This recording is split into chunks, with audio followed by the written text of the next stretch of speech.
Hello, everybody. What is up, everything? It's Jessica Burbank here on Indisputable, filling in for Dr. Richey, and I'm joined by Rick Strom. We have a good show ahead of you. Rick, how are you doing?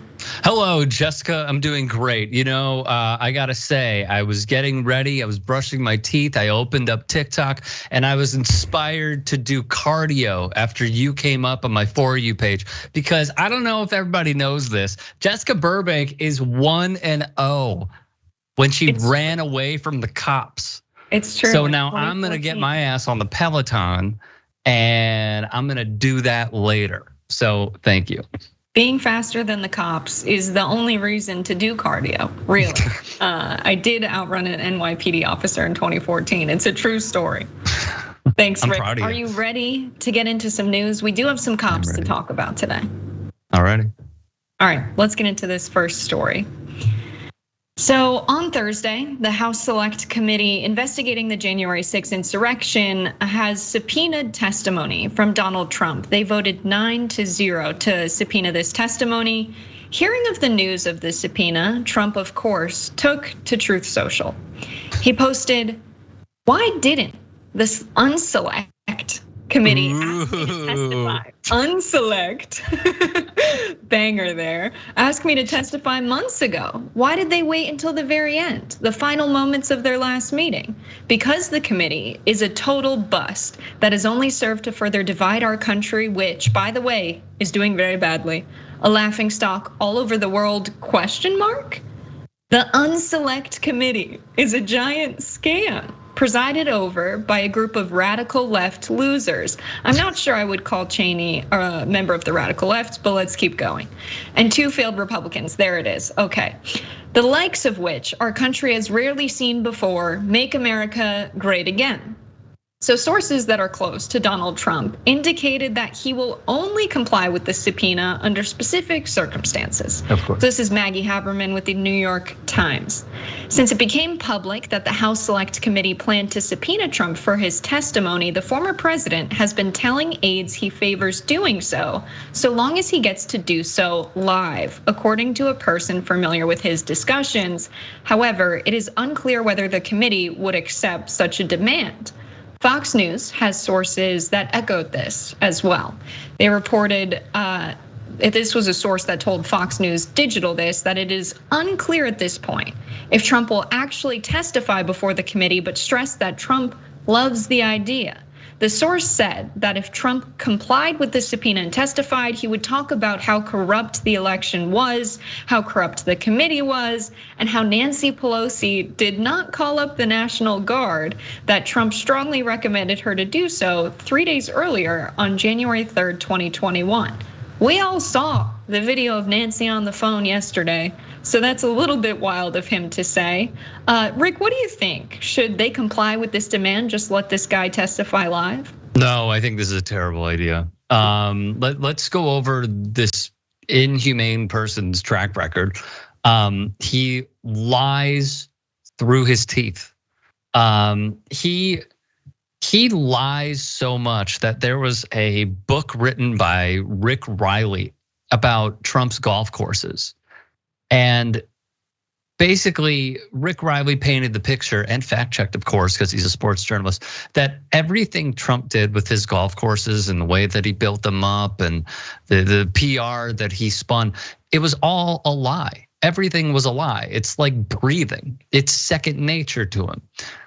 The problem I have is it's rich hearing from Donald Trump, him saying that the Unselect Committee, the Unselect Committee is scammy.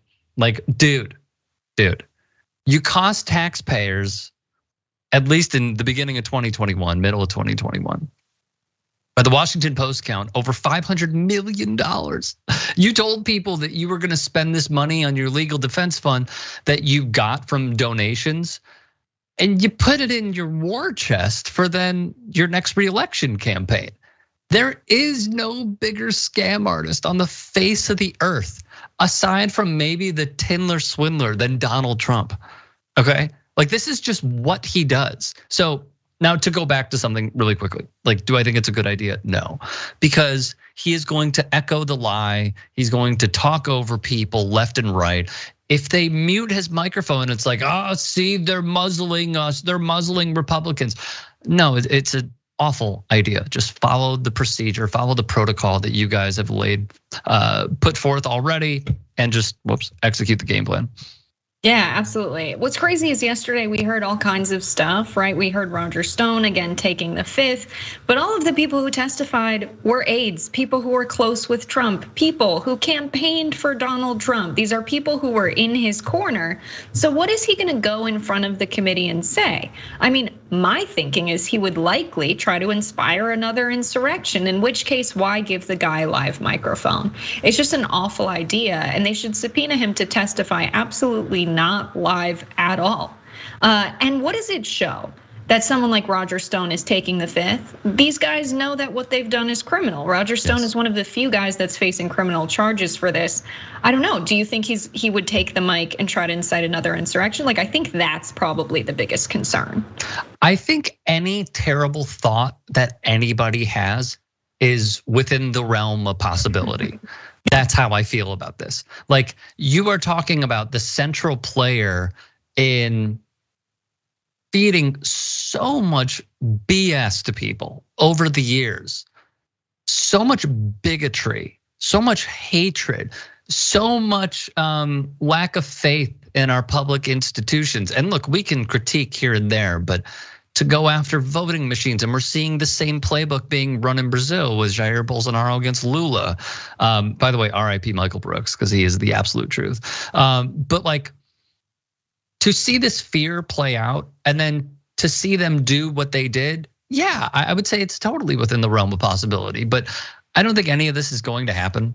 I think he's playing the strongman argument of like, I'm gonna do it, but under this one stipulation, which they haven't done yet. So why would they make an exception for him, that guy? But what is likely to happen is Democrats are gonna lose in the midterms. I mean, it's up for debate, but let's just say hypothetically they lose, because that's usually how it goes. They lose in the midterms. The unselect committee is no more. And then Trump could say, see, I wanted to do it. I wanted to do it. That's probably what's gonna play out. What's crazy is we have information that was presented. This was the little bit of new evidence we got yesterday, along with some new videos, Nancy Pelosi on the phone, which I think we'll get to. But all of the evidence that showed the Secret Service was well aware of what was going down. The FBI was tipped off. Donald Trump knew what was going to happen. And the Secret Service didn't even turn over all of their text messages. They were like, you know what, we do routine deletes, that's not all there. It's just, part of what we do, we just get rid of messages. There's a million emails missing that the Secret Service had. And Donald Trump is trying to say, I told Nancy Pelosi to call the National Guard. You were the sitting president. Nancy Pelosi is the Speaker of the House. She was on the phone like, I don't even know whose jurisdiction this would be, calling the mayor, calling people in neighboring states, the governor of Virginia. She was not in a position to call the National Guard into DC. Donald Trump was. If you wanted the National Guard there, you would have called them. But the Nancy Pelosi phone call, my favorite part, is when she says, you know what? I want to punch him in the face and I'd go to jail and I would be happy. That was the best line from Nancy Pelosi I think we'll ever get out of her. My favorite part was seeing Republican leadership lie once again. When they said in front of the media, in front of everybody, hey, it was Nancy Pelosi's fault that they didn't call the National Guard. And why did she delay the National Guard? When in video, Kevin McCarthy and Steve Scalise were right next to her. They were right next to her. And she was saving their ass, is what she was doing. But they continue to lie about it, and they continue to lie about it. So I truly don't believe anything is going to happen. I think this is a headline and pretty much nothing more. Yeah, the other thing about this, and the last thing I'll say on this subject, is that Donald Trump was saying that oh, you press one button, it's supposed to go and cast a ballot for Trump, and then it cast the ballot for Biden. The voting machines were all messed up. 6,000 votes are missing in Michigan. And we saw evidence in the January 6th committee, and people that were filing these lawsuits for Donald Trump say that of the 62 filed, they lost 61. And moreover, the evidence that people told Donald Trump they had wasn't in the lawsuit because it wasn't there. So a lot of people were not tuned in to hear them go over that evidence, but I'm sure there are a lot of people that would tune in to Donald Trump testifying, and they wouldn't get that side of the story, which I think is just another reason not to go live with it. Any last thoughts on this one, Rick, before we move on? Yeah, here's my last thought. A subpoena in this day and age means absolutely nothing. You know how I know? As a football fan, all right?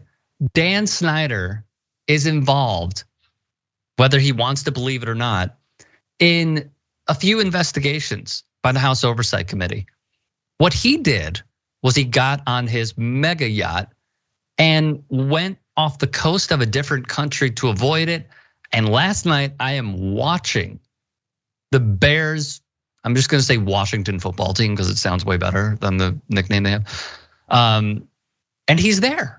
He's just chilling at the game in a box. He was subpoenaed like 3.5 months ago. So seeing the ultra wealthy avoid subpoenas also ticks me off to none other. Yeah, absolutely. I love the elements of sports journalism we're getting here. Like sports journalists actually fact check stories, which they're maybe held to a higher standard than some other journalists.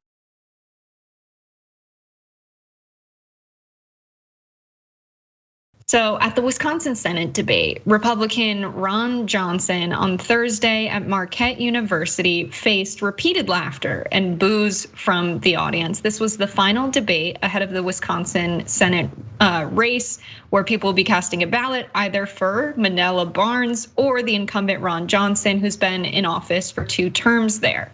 So some details about this race we'll get into, but first, let's actually watch some highlights from the debate itself. When I first ran for office, I made 2 promises. I'll always tell you the truth, and I'll never vote with my election or conduct myself with election in mind. I've honored those promises scrupulously.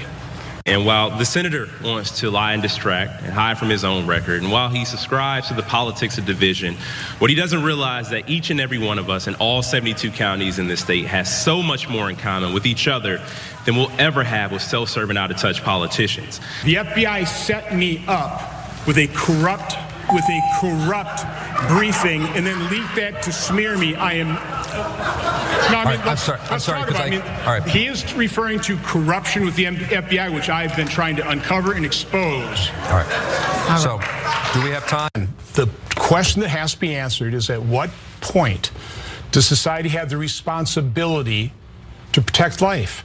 It's just that simple. And I've actually laid out a sample referendum ballot, and you can also find that at wisfax.com. Okay. Lieutenant Governor Barnes? Well, the senator knows very well that the referendum won't happen with the legislature we have now. This is him trying to run away from his dangerous, out of touch, and extreme position. And when you take a position like that, there's so much that you don't always see. Let's talk about Texas as an example. There's a woman who had to be hooked up to a breathing machine because she had complications with her pregnancy and could not get an abortion. A 10-year-old girl in Ohio was raped and had to cross state lines to get an abortion. That's Ron Johnson's America.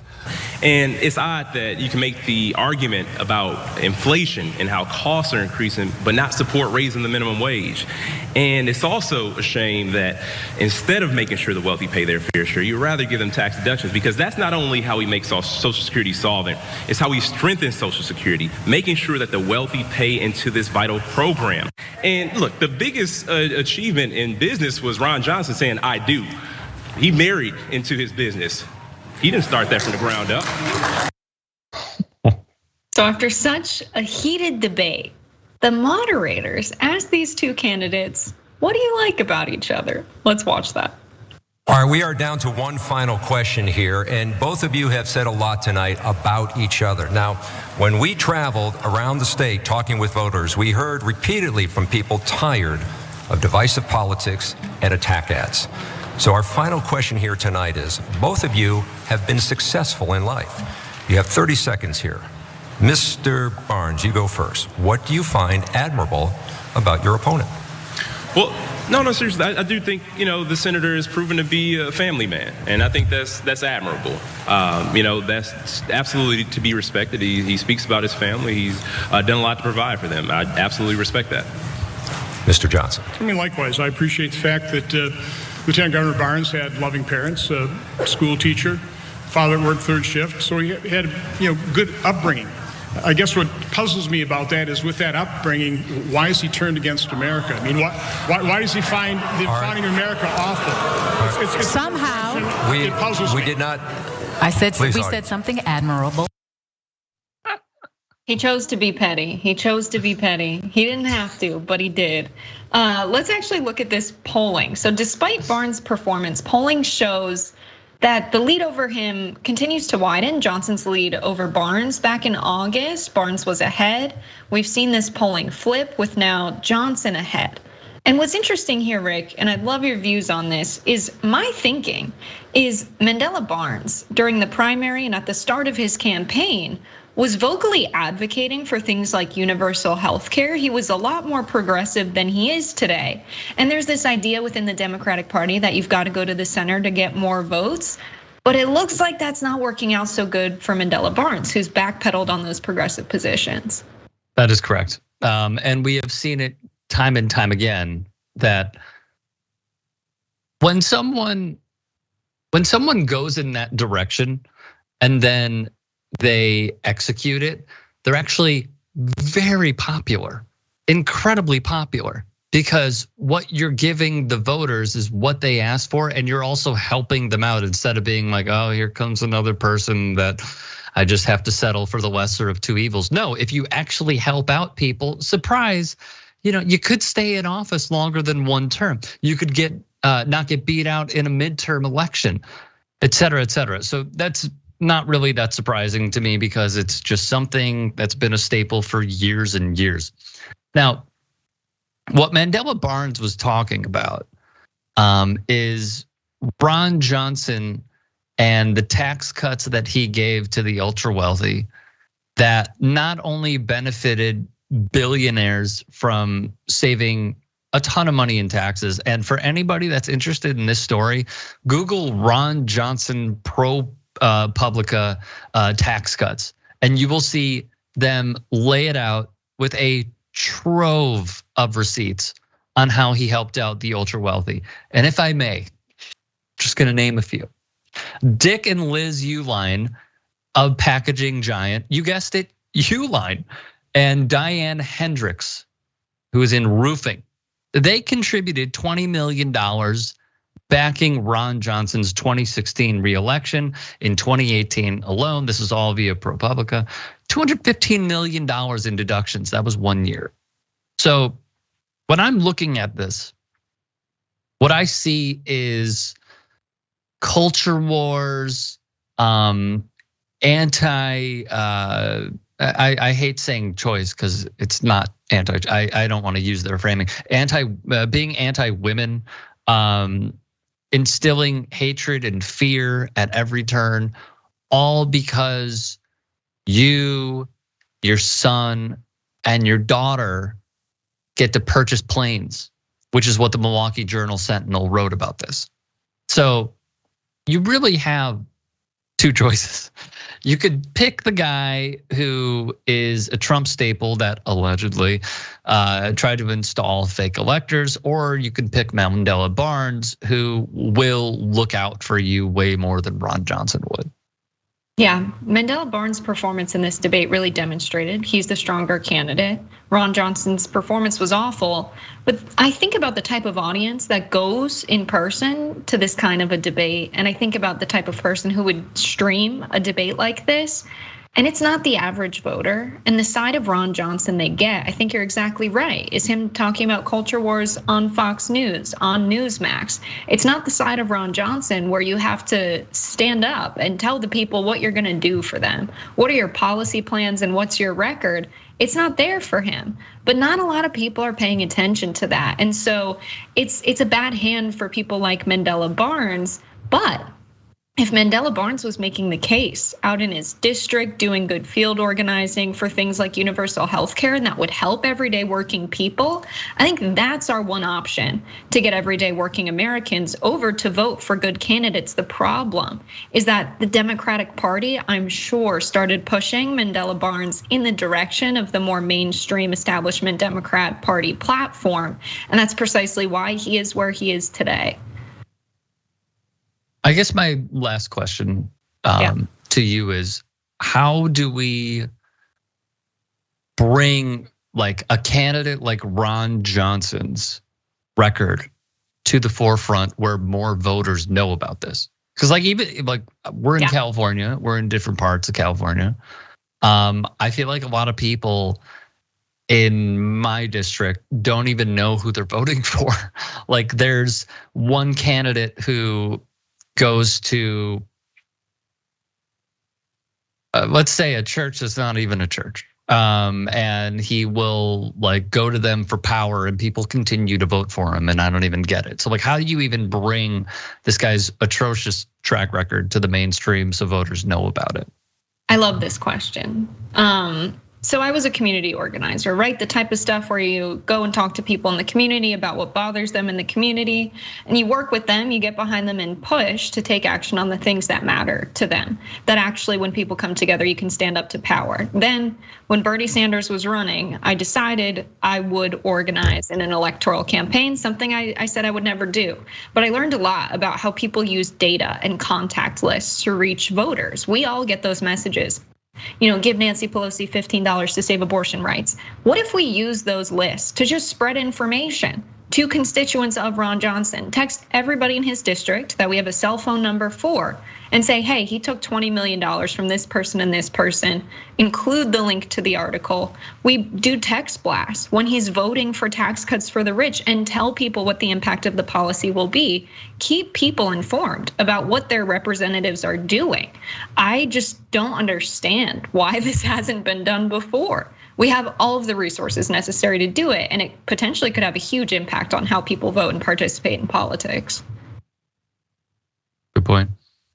Not that people want more political text messages, but it's worth a try. All right, we've got more for you on the other side. We'll be back after this.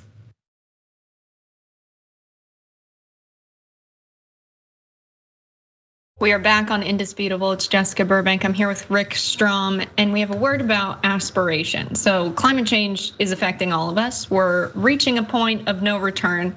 And like many issues in our society, this is something that affects communities of color, the Black community, and low income communities more than others. And we here at TYT really feel like we've got to do something about it. So you can donate to Aspiration, and you can really feel good about your money. Aspiration is something that is a service where you can track your spending.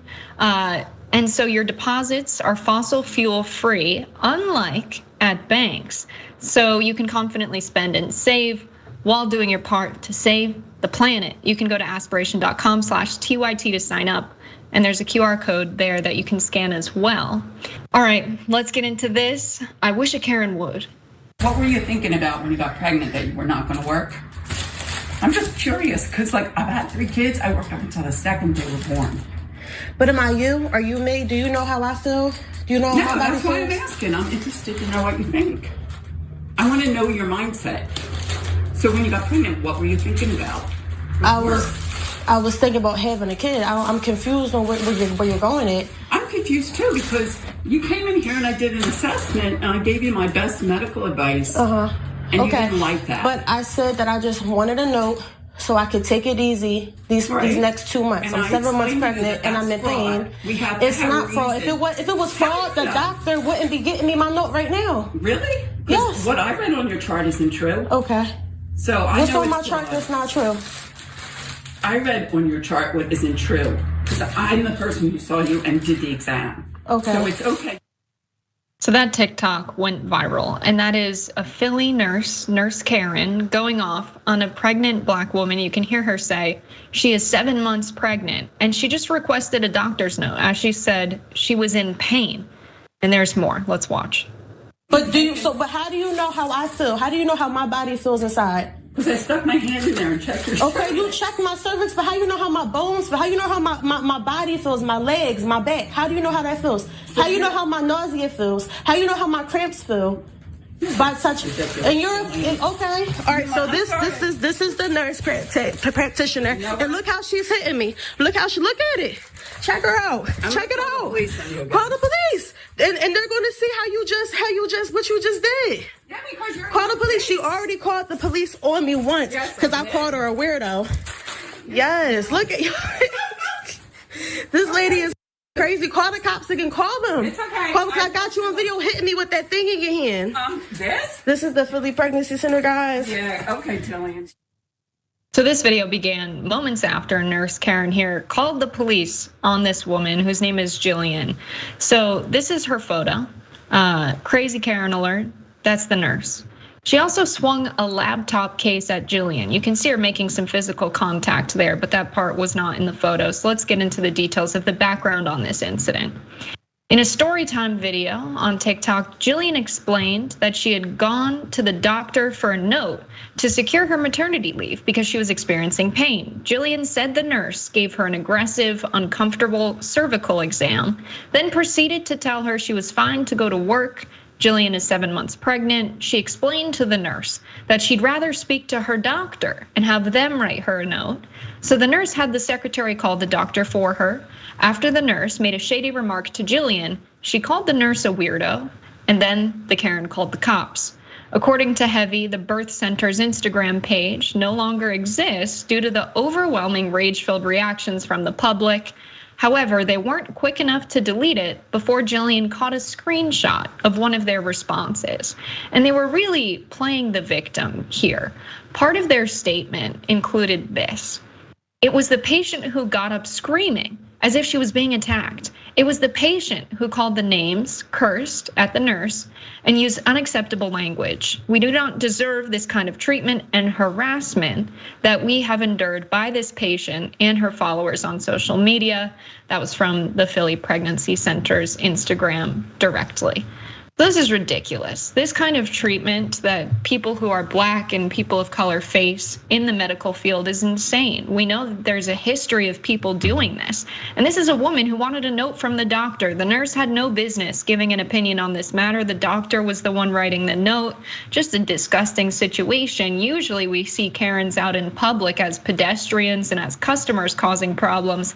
This is someone who was kind of in a position of power in this situation as the nurse in the room treating a patient like this. So really a disgusting nurse, Karen. Rick, what are your thoughts on this? Okay, so first off, anybody who is a nurse should be, and there are many good nurses, but any nurse who treats someone differently and questions how they feel by snapping back at them in this way should never be tolerated. Now, this was captured on camera, right? I don't know how many other people have experienced this person that they haven't captured on camera and have not broadcasted to the masses these things. One other thing that really bothers me is people were told in the last few years that there is a difference in the medical industry. There is a difference with how patients are dealt with, or the services that they are provided, or even the compassion that they are provided based on their race. And ABC News had a great write-up about this, but basically, depending on your ethnic background, you are treated differently. So I don't know what's gonna come of, this place, specifically in Philadelphia and with this nurse. But what I would be curious to know, even though I feel like I already know the answer, is how she deals with people based on what they look like. And if that is a continued pattern, then she probably should not be in the medical field anymore. It's amazing how with social media, we're in a new era of like public accountability when stuff like this happens, where maybe if the police did show up, it would result in the person who was black in the situation not being treated well, right? This is stereotypical white woman calls the cops on someone who is black in public, and it usually doesn't go well for the person who is black. But what we have here is people weighing in. Her followers see the video on social media. I've posted videos where there are racial tensions between a police officer pulling over a truck driver, and then I get DMs from other truck drivers in the area that's like, I think the same cop pulled me over. And so it's crazy how people can find each other and hold people more accountable with social media now. But the racial tensions here are very clear. Like as Rick was saying, you are treated differently in the medical field based on your race. There's decades old research that shows there was a perception that Black people have a higher pain tolerance and are prescribed less pain medication when they're in the hospital. Also, the founding of the field of gynecology started with experimentation on enslaved Black people in the United States. And that's probably why, she says she had a really uncomfortable cervical exam. A lot of the tools used in the field of gynecology, let me tell you, they're not comfortable. They are not made for the patient to be comfortable. They're almost medieval looking, these long metal prods. And so a lot of those historical, problems with the field are still not corrected today. And this is just evidence of this, right? This isn't the doctor, but this is the nurse.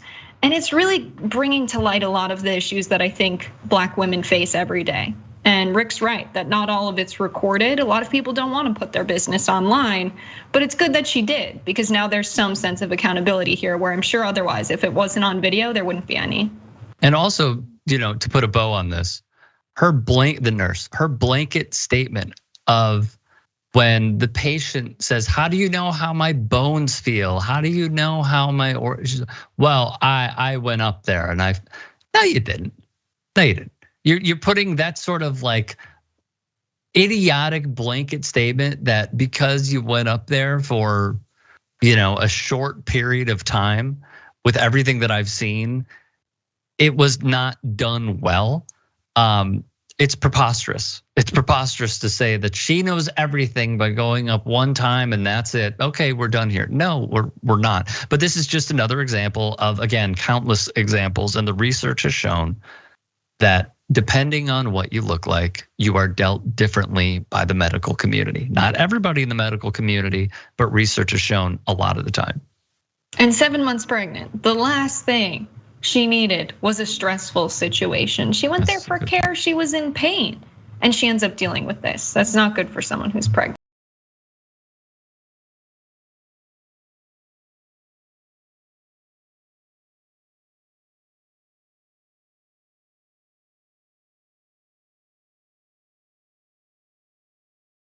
Now, Vladimir Putin is saying, we want Tucker Carlson to run all day on all of our state-controlled and heavily influenced state-controlled media. Where's this coming from? Probably when Tucker Carlson did actually praise Vladimir Putin. Here it is. It'd be worth asking yourself, since it is getting pretty serious, what is this really about? Why do I hate Putin so much? Has Putin ever called me a racist?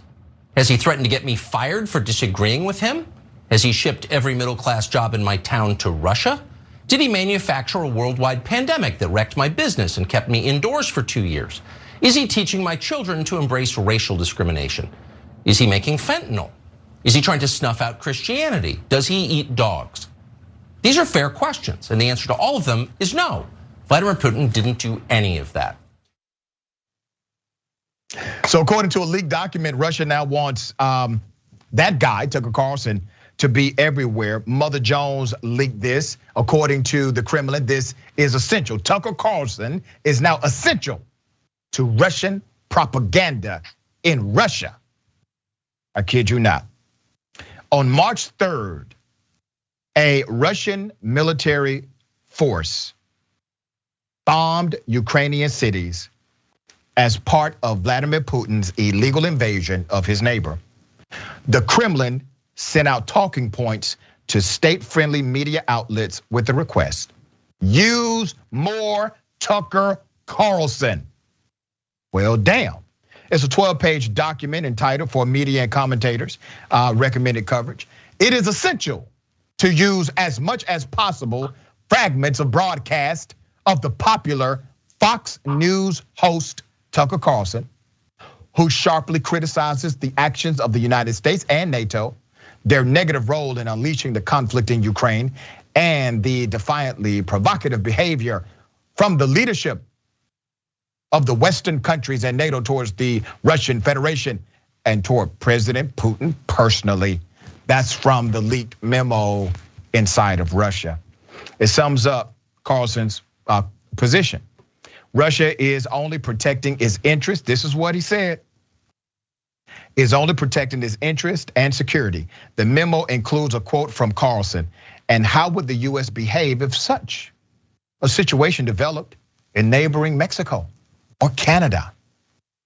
He's drawing false comparisons here, trying to create conclusions that do not fit the narrative. No other Western journalist is referenced in the memo, only Tucker Carlson. The document was produced according to its metadata at a Russian government agency called the Department of Information and Telecommunication Support, which is part of the Russian security apparatus. According to Mother Jones, anonymous source, memos like this have been common practice by Putin's administration during the war. Carlson repeatedly noted there was no reason for the United States to assist Ukraine in its battle with Russia and insisted it was not treason. It is not un-American to support Putin. He contended that Ukraine was not a democracy, but a client state of the United States government. False narrative again.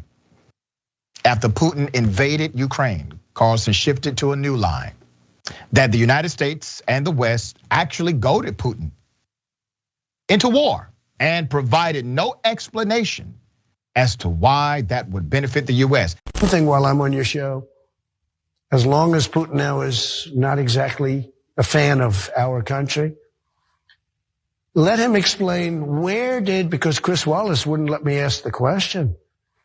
Why did the mayor of Moscow's wife give the Bidens, both of them, $3.5 million for, that's a lot of money. She gave him $3.5 million.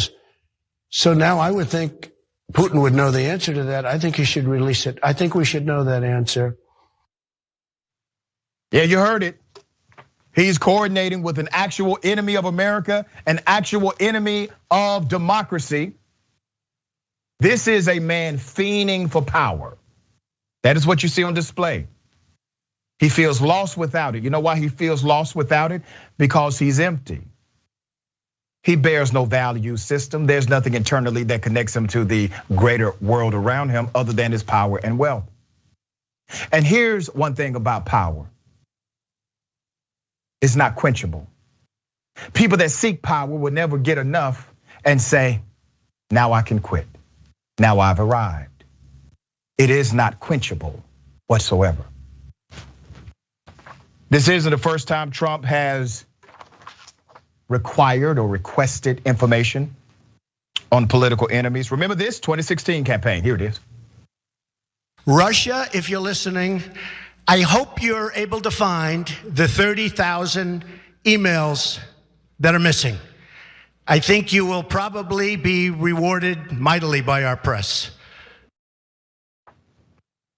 But they call him a patriot. America first. Damn, America first looks a whole lot like Russia before America, Russia before democracy, Russia before common sense. And Putin is not the only global leader that Trump has requested to find info on. Hunter Biden, remember that? Back in 2020, then President Trump called Ukraine President Zelensky about Hunter. Said, and I quote, "There's a lot of talk about Biden's son. That Biden stopped the prosecution, and a lot of people want to find out about that. So whatever you can do with the Attorney General would be great." Trump said in the July 25th call, according to the memo, Biden went around bragging that he stopped the prosecution. So if you look into it, it sounds horrible to me. All of those were lies, by the way. Biden actually stands by the State Department's decision to get rid of a corrupt leader that was corrupt. All right? And he said, damn it, I told them, you keep these corrupt people in power, the State Department will no longer have this diplomatic relationship with you, and we will stop funding initiatives in your country. Boom, he said it. He said it on the record. All right, no issue there. Once again, ladies and gentlemen, the price of democracy is what? Okay. Trump also reached out to Julian Assange about covering up for Russia. Here it is. President Donald Trump offered a pardon through an intermediary to Julian Assange if the WikiLeaks chief agreed to say that Russia was not involved in hacking emails from Democrats during the 2016 presidential election. A lawyer for Assange said that in a London court. How in the hell is Trump not locked up?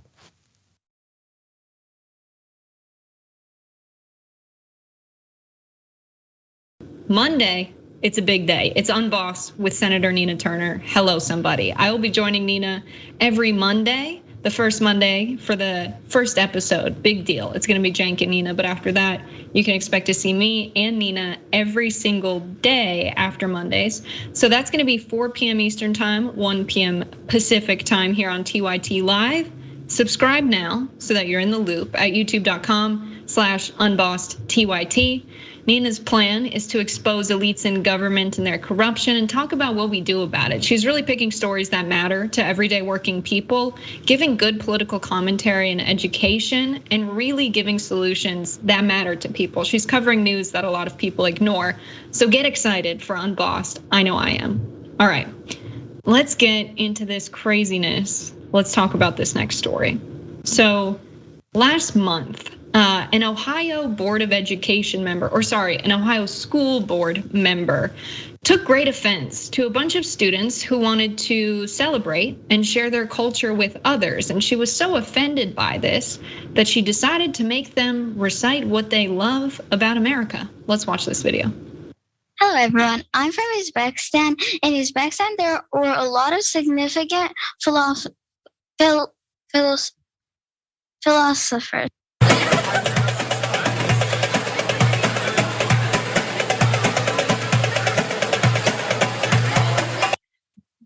Thank you for teaching us about some of your heritage. And since we all live in the United States of America, what is something that you each like about living in the United States of America? We also saw an example of DEI this evening when we come from amazing backgrounds and differences, but we are all in the United States of America and one nation under God, and we should focus on what brings us together, not what divides us. So despite her truly offensive moment, one school board member decided to defend diversity. Let's watch. The one point that I would like to make is that I am proud of the students and the champions that spoke today. And I don't understand why they have to be mutually exclusive. I don't understand why we think if we are highlighting other cultures, why we still can't love America. I don't understand the thought process that they're mutually exclusive. We can still be proud to be Americans and to love this country and be proud of the fact that 57 other countries came here because of who we are and what we have to offer. America's the great melting pot. That's what makes us great, right? That's what makes us a unique country. Not according to Mrs. Darby Body. Let's put her picture up here. She looks like she's gonna sell me a luxury apartment and make a sales pitch like a real estate agent here. On her campaign site, she states that she is committed to ending the promotion of racist ideologies to our students and faculty. And she outlined precisely what those racist ideologies include. She said critical race theory, Black Lives Matter, the 1619 Project, all push the virtues of racism. Racism is their instrument of choice to right what they perceive as wrongs in society. They are pushing it on our students, faculty, and it is poison. The way the terms inclusion, diversity, equity, and tolerance are used in social media and in our schools is dividing our children into groups of oppressed and oppressors. I'm sure just saying it is what's doing the dividing there. Our children are being taught that the color of their skin is the first determination to their character. This ideology, these programs, these teachings are turning our children against each other.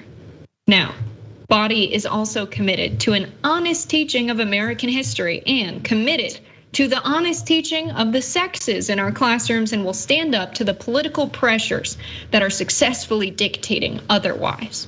Since joining the board, Body has been at the center of other scandalous moments. In July, parents in the district accused Darby Body of lying when she said she did not take photos of students when she violated policy and entered 2 schools unannounced.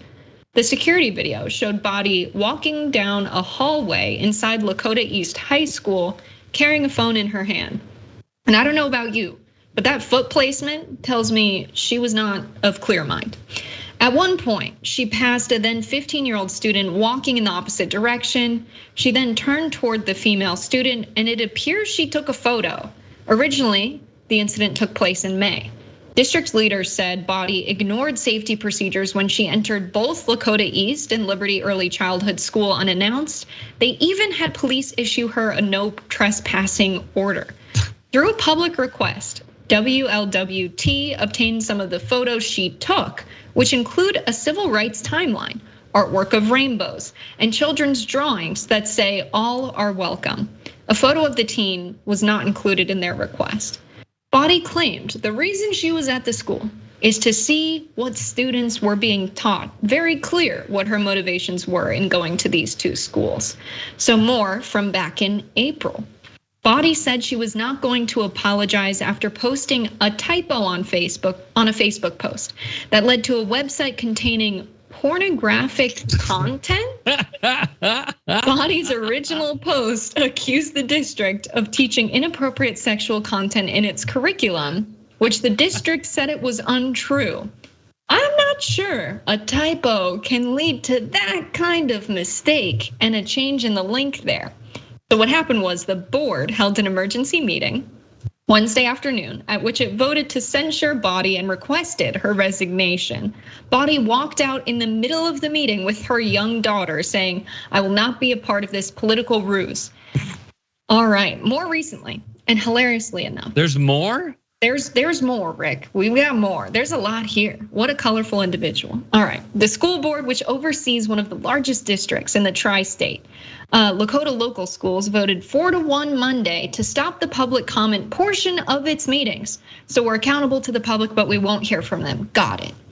Amid an ongoing controversy involving its superintendent, school board member Darby Body was the lone vote against it, telling her colleagues muzzling our community is a bad idea, it will not go well for you.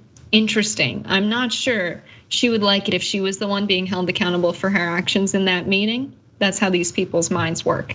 Anyway, the decision comes at a time when lawsuits involving public records or public speaking at board meetings related to the superintendent. So maybe Body will be at the receiving end of one of those lawsuits soon.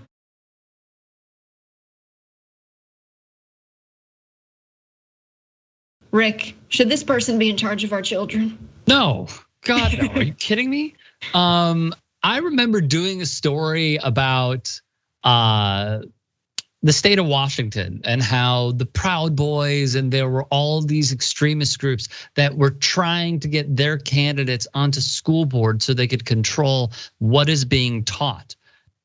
The commonality is, obviously there are many, but one is Body's way of practicing good educational teachings is by her herself being the teacher. Because according to local media, she homeschools her kids, which doesn't really add up. Because when you're thinking about what should go into the public school curriculum, when you don't even, like, it's like that Mean Girls thing, like she doesn't even go here. Like she's giving a say, she has a say and is an important vote on a school board in which her kids are homeschooled. Odd. It's just so incredibly odd. But here's the other thing.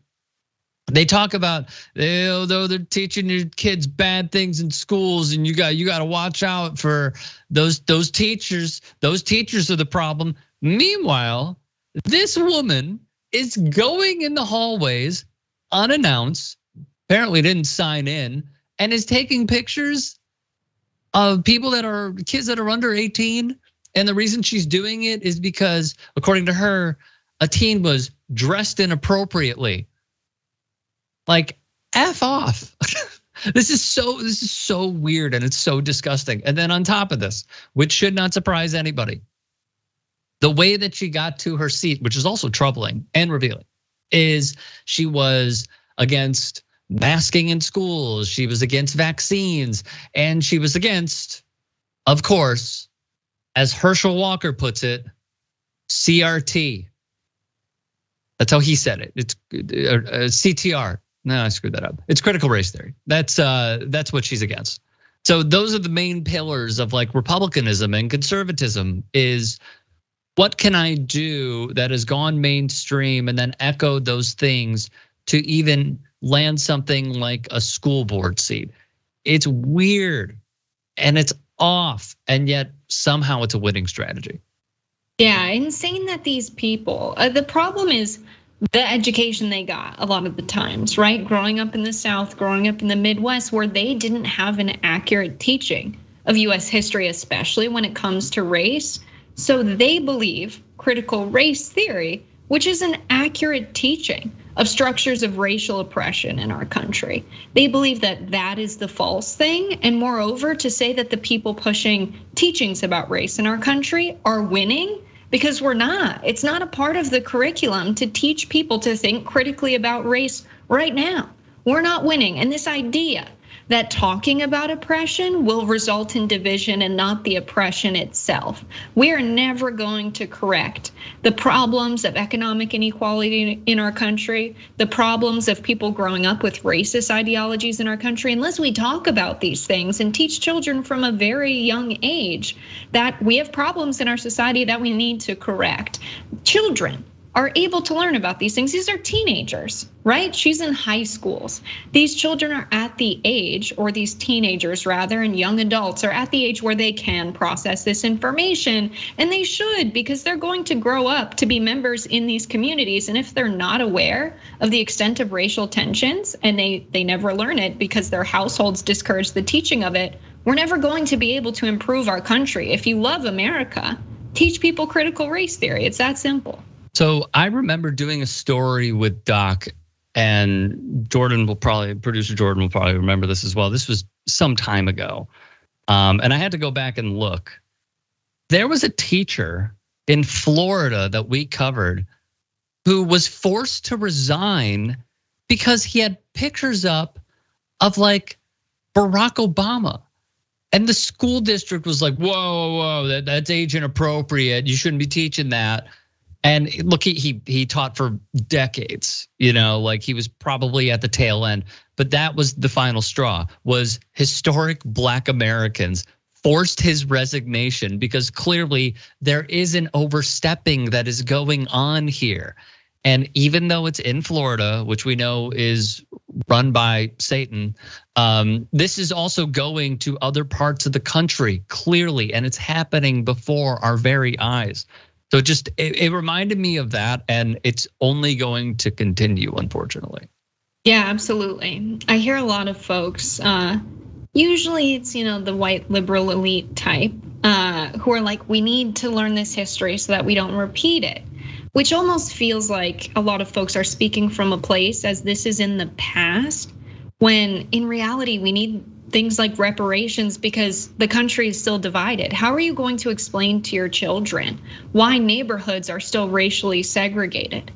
What do you expect to tell them? I mean, let's get really honest. They need to know that history because we are still not done correcting all of the economic inequality as a result of slavery, we still have people who own plantations and obtained large amounts of wealth that still are wealthy. They never had to redistribute that money that they made off of slave labor. And still, the era of Jim Crow, the Tulsa Massacre, the race riots, all of this history needs to be taught because we still live in a racially divided country, in a place where people of different races are oppressed. Like it needs to be taught because it's live. It's happening right now.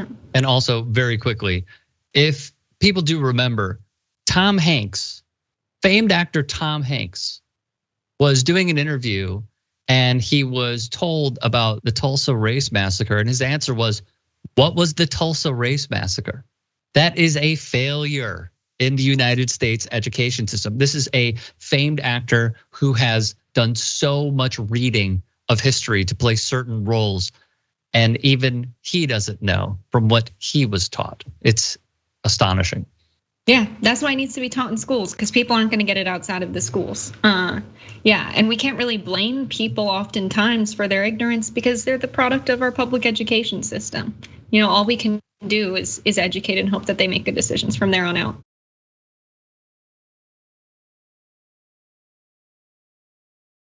This is crazy, what went down here. So the details. A judge in upstate New York pulled a handgun on a defendant. He later bragged about it by describing how he had once pointed a firearm at, quote, a large black man inside the courthouse. This was Judge Robert Putorti. He admitted that he pulled the gun on Brandon Wood, who he repeatedly described, quote, as a large black man, who he said was 6'9" tall and built like a football player.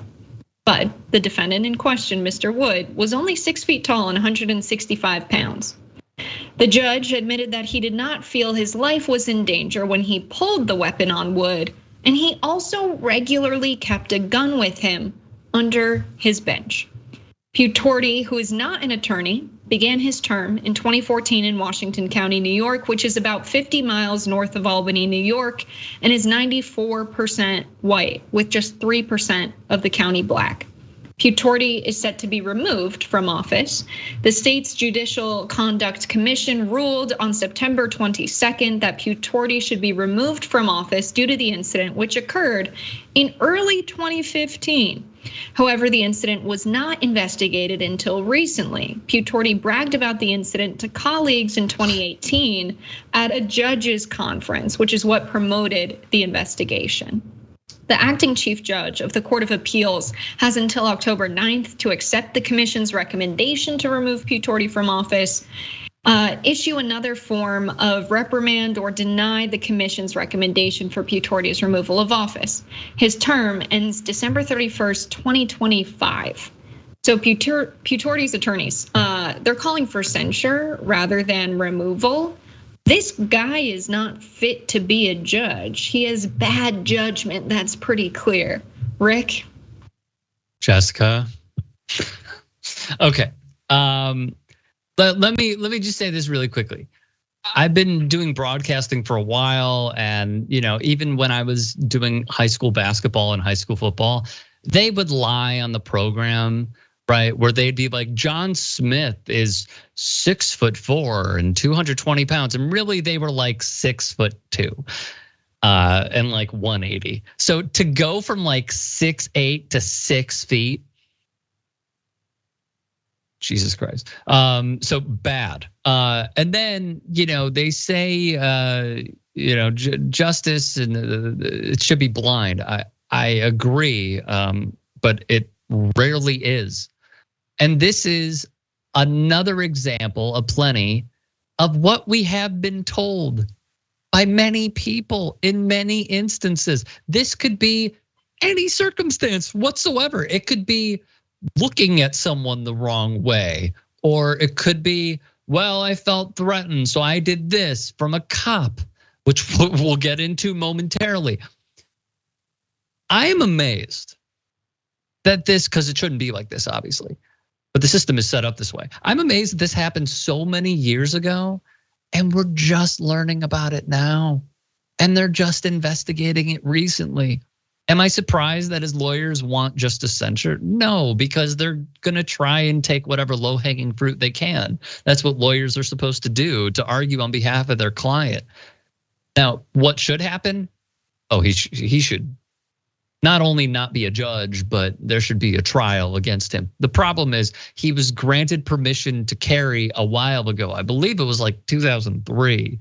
You can correct me if I'm wrong. So he was allowed to do this, which also goes into the crazy gun nut culture that we have in this country, where a judge thinks it's okay in his chamber, in his courtroom, I'll say, well, probably his chamber too, but in his courtroom, where he thinks that he should have a firearm on him at all times. And some of the local media even went about to describe where it's placed, how when he gets up, how he can grab it really quickly. This is one of two instances that this guy has had. Another point, very quickly, I know I'm rambling here, but very quickly, another point is he gloated about this. And I truly wonder, what else has he gloated about? What else has he said when he feels more comfortable?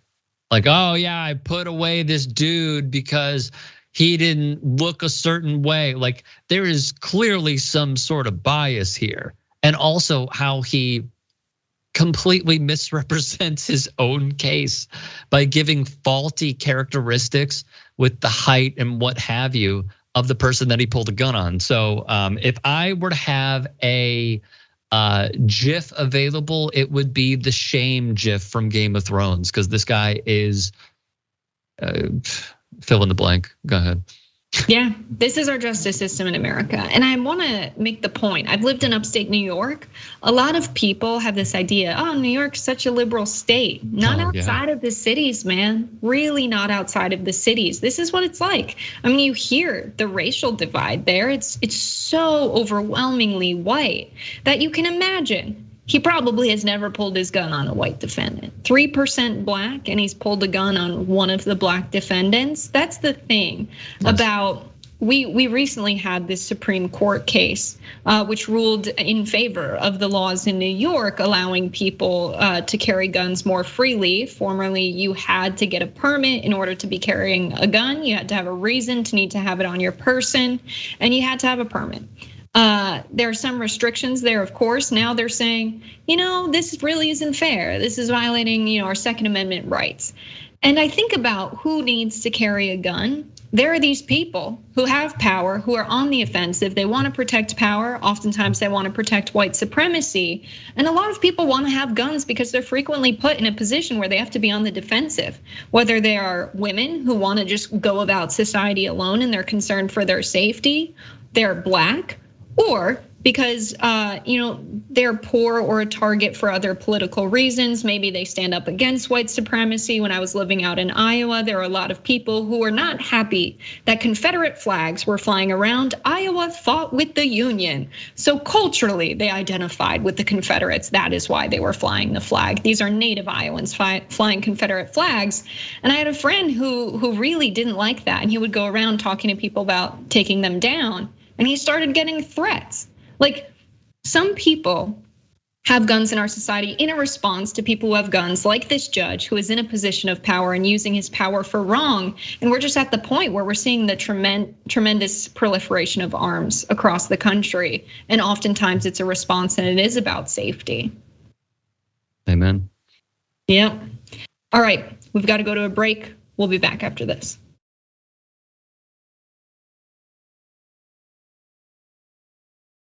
We're back on Indisputable. Let's get into this. A Massachusetts cop. So a cop in Massachusetts was a part of planning the Charlottesville Nazi rally, allegedly. Patrolman John Donnelly of the Woburn Police Department, which is near the city of Boston, was outed as an organizer for the Unite the Right rally that happened in Charlottesville. You've all heard of this. The 33-year-old worked for the department from 2015 until this week, when news surfaced that he was a rally organizer and a participant in several white supremacist groups, not just one. HuffPost reported Donnelly acted as a bodyguard for the white nationalist leader Richard Spencer and was a member of Identity Evropa, a white nationalist group. Here's a photo with, Donnelly and Richard Spencer. Mayor Scott Galvin and Chief Robert Rufo here, both the chief and the mayor, together released a statement announcing Donnelly had been put on administrative leave pending an investigation. The mayor said, "I will move to terminate Officer Donnelly if the investigation concludes that the allegations are accurate." And you can see in that photo, that's the guy. There's a background of white supremacists infiltrating law enforcement. We know that this is a bit of a trend in our country.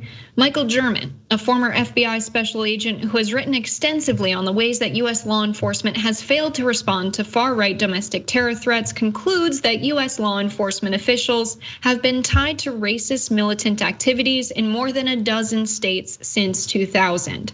And hundreds of police officers have been caught posting racist and bigoted social media content. Here in LA, we have this problem where the LAPD, the leaders of this police department, have brought in hundreds of people from the American South so that they can implement their policing tactics. This is a problem all across the country. Rick, what are your thoughts on this? So to piggyback off that, there is a sheriff that is up for re-election whose name is Alex Villanueva, and activists have made this story very well known, and it got picked up by large followings as well online, that there are gangs within the Los Angeles Sheriff's Department. Now, they have denied it, but there have been whistleblowers that have gone on the record. There have been court cases as well. So this is a thing. Now, to go back to, this schmuck at Unite the Right, is this surprising to anybody? Like, seriously, I'm not trying to be like an ass here, but like, is this surprising to literally anybody, considering what we have learned about law enforcement, who they recruit, and as Jessica said, the infiltration of white supremacists over the years? I remember reading an Intercept article in like 2013 to 2015 era, maybe 2016, the latest, about how this is a structural problem that they are experiencing, but also they want more officers, they want more money, they want to keep doing this, they want to keep policing in the ways that they deem fit, which is obviously wrong. So here's what I will say, right? And we were talking about backgrounds, right? I'm gonna move this over. See this right here? Mm-hmm. Has anybody heard killing in the name of? Yeah, of course. If you don't know about killing in the name of, first off, where have you been? Secondly, and Google the lyrics. But like, the chorus speaks volumes because they saw it a long time ago. We have seen it. And unfortunately, there are stories that keep getting uncovered from state to state and county to county because it's prevalent. There needs to be some form of oversight here. And correct me if I'm wrong, but also, didn't Republicans vote against white supremacists being able to join the United States military, all of them? So this is a problem from not just precincts, but also the military industrial complex. Yep, in conclusion, those that work forces are the same that burn crosses. All too often in America.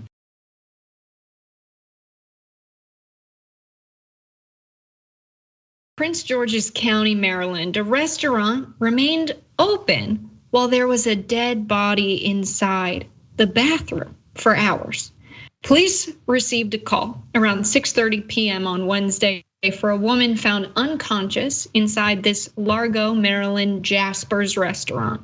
Medics who responded to the scene said the patron most likely died of a heart attack. According to the police report, the women's bathroom was closed off to customers. However, the men's bathroom remained open for everybody else to use. Jaspers was full, the report said, and tables were being seated while the woman laid lifeless in the restroom. Miguel Perea, one of the managers at Jaspers, told Fox 5 DC the restaurant was protecting the family's privacy. Perea said, "At the moment, we thought we were doing the right thing and we realized maybe we were wrong." The owner, Fred Rosenthal, said the coroner did not arrive until 2 hours later and the woman's body was eventually removed from a side door of the restaurant. The management at Jaspers told Fox 5 they feel horrible about what transpired on Wednesday. They are in the process of trying to find the woman's family members to apologize and see how they can best support them at this time. Yesterday, Jaspers restaurant released a policy. They said, quote, "Last night, one of our customers tragically passed away within our establishment. On behalf of our ownership, management, and staff, we send the sincerest and most heartfelt support and condolences to the deceased family. We will be reaching out to the family to see if there is any way we can support them in this time of grief." The statement continued to say, quote, "We immediately contacted county authorities and followed their protocol and procedure. Under the authorities' guidance, we closed the area to patrons until all emergency services could arrive and followed the direction of the authorities." All right, so they wanted to keep serving lunch, or I guess it was dinner, 6:30 p.m. People are eating. Well, there is a woman who has died, likely of a heart attack, in the bathroom. And it goes to show that they really didn't want people to know about this because they were using the side door. They were like, don't worry about the dead body, just carry on, keep enjoying your meal. Rick, would you be okay with eating in this kind of a situation? No. What? I wouldn't. You know, Jessica, what I like about you is you ask the hard-hitting questions. Thank you. Yeah. No, I'm kidding. Like, no, like obviously not. Of course not. No. What I find rather interesting, and it's public, so I'm gonna say it. The owner's name here is Fred Rosenthal. Fred, what are you doing, man? Fred, you really think if someone tragically passes away from what police is saying is cardiac arrest, you really think it's appropriate to just being like, order for table 5? Like, come on, man, really? That's how we're gonna do this? How I see it, they didn't want to lose the money. That's how I saw it. They were in a panic and they didn't want to lose the money. So they kept everyone there and made it seem like everything was kumbaya when it wasn't. His quote was, "We didn't want to create curiosity." Bro, people would be curious. It would be better than this. It would be better than people finding out like, wait a minute, I ate like a Bobert style hamburger after someone like passed away in the bathroom. And the person who brought this to our attention and to the mainstream attention even said that there were police that were standing outside of the bathroom. Already, you gotta be suspicious. So fail on behalf of Jaspers, mega fail. Yeah, I'm trying to find what the menu is at this restaurant. I'm investigating the death actually right now. I wanted to pull up the menu to figure out maybe they didn't want people to think that their food could cause a heart attack. They didn't want to lose their customers. Imagine someone dies of a heart attack in the bathroom and you're eating like, I don't know, like a burger, cheese, fries, whatever, and you just have a reckoning and you're like, you know what? I gotta stop eating like this so I don't end up like her. It is an American restaurant. When you talk about Bobert style burgers, I mean, it's a lot of mac and cheese, it's a lot of fried stuff, burgers, wings, the type of stuff that if you eat it too much, doctors say you're at a greater risk for a heart attack. But yeah, they definitely wanted to make money. I'm thinking of my time as a server and bartender, and when you're in the weeds, the restaurant's full. I can imagine just in passing, like 2 waitresses or a waiter and a waitress just passing each other and like, oh, did you hear a woman died in the bathroom? It's like, oh no, yeah. Can you bring silverware to table 5? Like when you're in the weeds, you're in the weeds. And the owner and the manager should have handled this much better. Like the staff, including them in the apology, doesn't make much sense. They were not complicit in this. The waiters and waitresses have no power in this situation.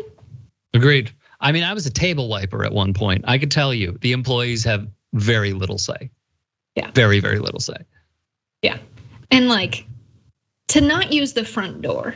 I get it. You don't want to bring a woman's body through people, but like emergency services arriving at the scene when someone's unconscious in the bathroom, they should get in the fastest way possible. I just have a feeling being on the phone and being like, hey, by the way, could you use the side door? It's just like, we got a business to run here. I don't know. It's this, the details of this don't seem so good for the restaurant owners. I can also tell you that when I took pizza orders over the phone and was also a pizza boxer in the kitchen, I could tell you that there was like that back door that went to the parking lot. So like there is potential there is what I'm saying. But like business practices. This is an example of what not to do if, unfortunately, tragedy strikes your establishment. This is idiotic. Like I would be hard pressed to ever go back there again if I was there on that day. So you're not wiping tables and doing pizza stuff anymore, but people might be interested in your other work. Can you tell the people where to find it, Rick? I suppose. You could find me at youtube.com/TYT Sports, TYT Sports on Facebook, Twitch every Monday after the main show. It's Big Rick Energy, and that's about it. So like, if you want to watch, go ahead and watch, and if you don't, you don't. It's fine. Thank you so much, Rick. This has been fun. I think the people are going to watch TYT Sports after. Yeah, we'll see. All right, I will see the rest of you on the Power Panel tonight. And right now after this, tune into Twitch for Galaxy Brain. Thanks for being here with us. We'll see you next time.